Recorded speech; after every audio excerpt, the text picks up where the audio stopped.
Welcome to this tutorial about the filter function on arrays in JavaScript. It's a super handy method or function to use when working with data. We can start off with a quick example before we dig deeper. We can create our first array, we'll call it array 1, and it will consist of 5 numbers, right? So let's say we want to keep all the numbers that are greater than 3. So for that, we can use the filter function. And if we type in array 1, we can see all the properties and method that we can use on this array. And here we have filter, right? So how does this work? You see, we get an error. JavaScript, it doesn't know how to use this filter, what to filter on. So what do we type here? Can we type a 3? Does it understand? If we look at the error message, it says 3 is not a function. So we cannot pass a number, a string, an object. It expects a function. So how should this function look like? If we create a function that we call greater than 3, and pass it, this is what we will do, right? How should this one look like, this function? It needs to be built in a specific way, right? And how do we say, it needs to return either true or false. So true if we want to keep the element, or false if we don't want to keep it. And this function will be used on every element in our array, right? So we have our array, and this filter function will use our function on everyone, right? So we need to be able, inside our function here, our filter function, to look at the element we are at and decide if we want to return true or false. And how do we have access to the elements? Well, we need to accept the parameter. We can call it whatever we want. Element, item, doesn't matter.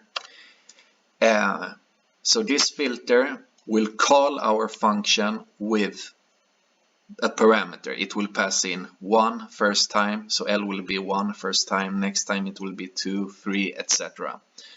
And note that we won't call this function, right? Don't use the brackets. We just pass it, the name of it, the reference of it, right?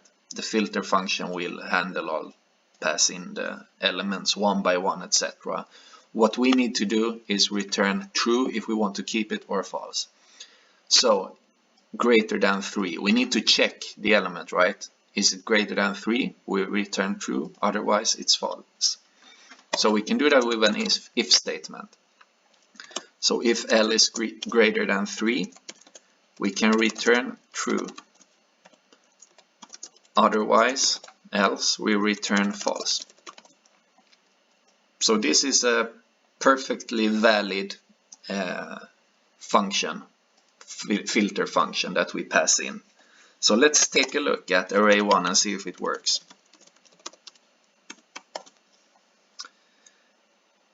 It doesn't work, right? It hasn't done anything on it. It's the exactly same as before. So what's wrong? Well, the filter function is not modifying array 1, right? It returns a brand new array. So it will look like this. This statement here will return this array 4 or 5. And it does, right? But we never catch it and save it in our memory in a variable. We do this one, and then we print out the original one. And that one is never modified. We never modified the original one. So let's catch this array. So we call it result, right? and we print out the result as well underneath. And there we go, there we see it. So this is a common mistake to not save the value from a filter function, right? And it's good, right? Because if we modify this, it could produce some bugs in the future, right? So it's nice to know that we never touch it, we always return a new one, so we can keep working with array 1 later down in our code. Because this equals to an array, right? What we can do on all array that I told you before is to keep filtering, right? It's an array, we can filter just like before. And this is called chaining, right? So we can chain these functions. And for that, we can go and use a little bit more complex array than 1, 2, 3, 4, 5. So we can see the beauty of the filter and the chaining. So I will erase this and we create a little bit more fancy array, right? So we can have an array with objects, like, let's say, persons or friends or something, right? So each friend has a name and an age and a country they live in, right? And we can produce like 5, 6 of them here. And we'll quickly create different ones. Let's see, David, Erica, and Philip here, and they can have some different ages. Let's see, like that. And we can have Sweden, Germany, we'll take France, Italy, and Germany. Okay, so let's say we're creating an app that heads out to a database or HTTP request to an API and returns and gets this array from it, right? And the user, in this case, on this page, doesn't want to see all their hundreds of friends. They only want to see their friends in Germany, right? Because the user typed and searched for Germany. So for this purpose, it's a great example to use the filter function. So we'll print out all the friends. We'll call this array friends, so we understand. So we'll print out all the friends that lives in Germany. So we can create a function first, right? Our filter function. So lives in Germany. And as you remember, it needs to accept the parameter, the element. And we will return true only if the element has this property of country in Germany. So we can use an if-else statement again.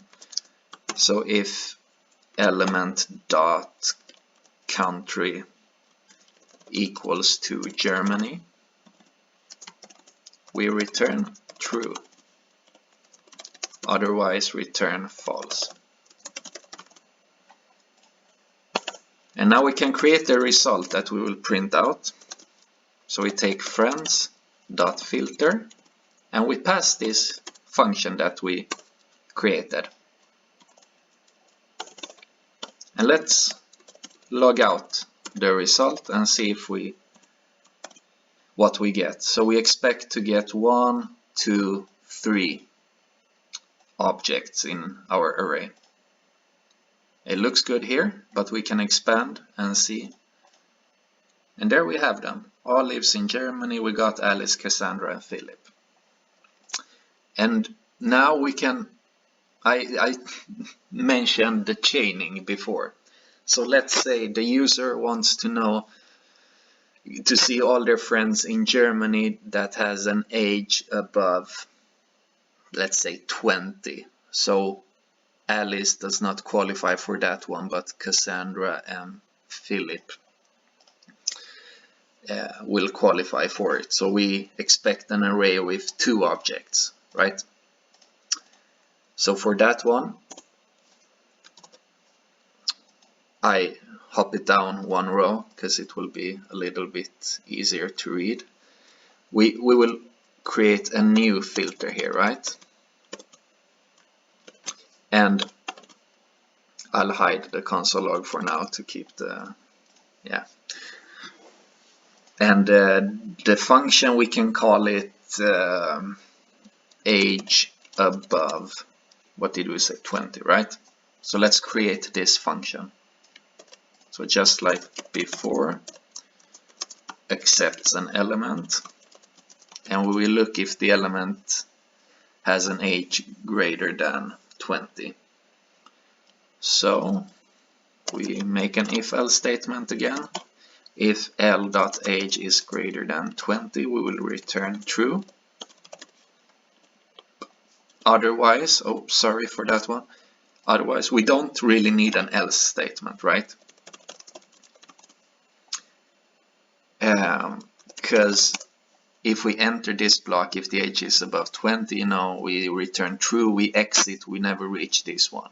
If we don't enter this block, we will return false. It's exactly the same thing, right? So, and now, if we print out our result, we expect 2 elements, right? We expect Cassandra and Philip. Alice is not over 20 in age. And there we have Cassandra and Philip. And as you see, this, I think even my grandmother would understand these statements. They are very declarative, right? So filter lives in Germany, filter age above 20. And I thought we could refactor this a bit, because I don't think we really need 4 or 5 rows, even more, 1, 2, 3, 4, 5, 6, 7 rows here, just to check if, to filter if they live in Germany, right? So we could refactor this to a one-liner, so we can return L.country equals to Germany. So I mean, this is a statement, right? This will be either true or false, and we will return either true or false. So it's the exact same thing, right? So I'll refactor this as well. Return L.age greater than 20, and I'll get rid of these brackets as well. They're not needed. So we have the same result now, right? And here, some people would like to refactor it a little bit more, because let's say we keep using these filter functions all over our program. Then it's good to have created a function that we can reuse, right? So we don't have the same code all over the place, and we would even export it so we can use it in other files. But let's say there's only this page where we filter on Germany and age above 20. Then it's unnecessary to create a function for each. May some people think, right? So because this filter function expects a function, some people might think, well, this is the only way, right? But no, we can write the function inside here. We don't need to create it and then pass the reference of it, right? Just as if a function expects a number, you can write the number directly. You don't need to create a variable that holds the number and then pass it in. So I thought we could, if we comment this one out, I'll write this function directly inside here, and it will be one row only, so it will even refactor from 3 rows to 1. So it expects a function, so I'll create a function here. And this is a function, right? It's a function that expects no parameters and it returns nothing, right? So it will expect an element and it will return element.country equals to Germany. And you see, it works all the way, the same result.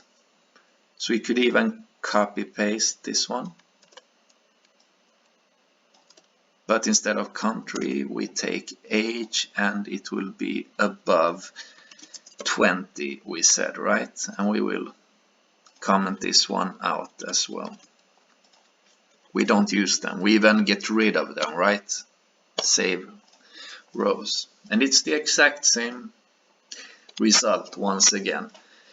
And now, when we have it this way, let's say we have an input from the user.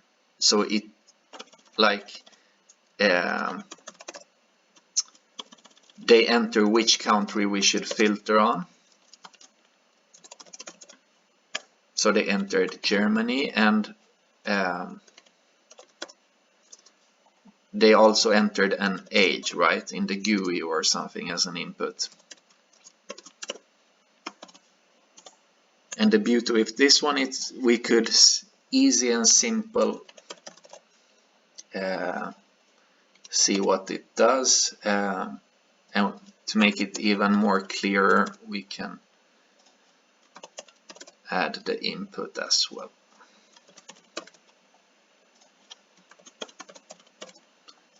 So if the element.country equals to the country input, we keep it. And after that, if the element.age is greater than the age input, we keep those. So we narrow down. First we start off with everyone.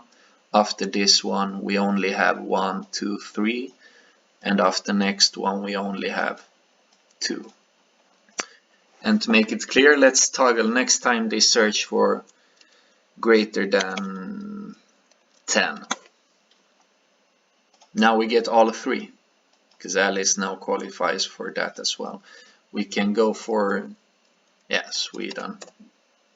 We only have 1, and Bob is greater than 10 and lives in Sweden. So now you might also see the beauty of it. The filter function, the chaining, super handy to know. It's used in many programming languages, so it's good to master it. So this was everything for now. Thank you for watching, and I hope I helped some of you to grasp this concept and understand it a little bit more. Thank you. Bye.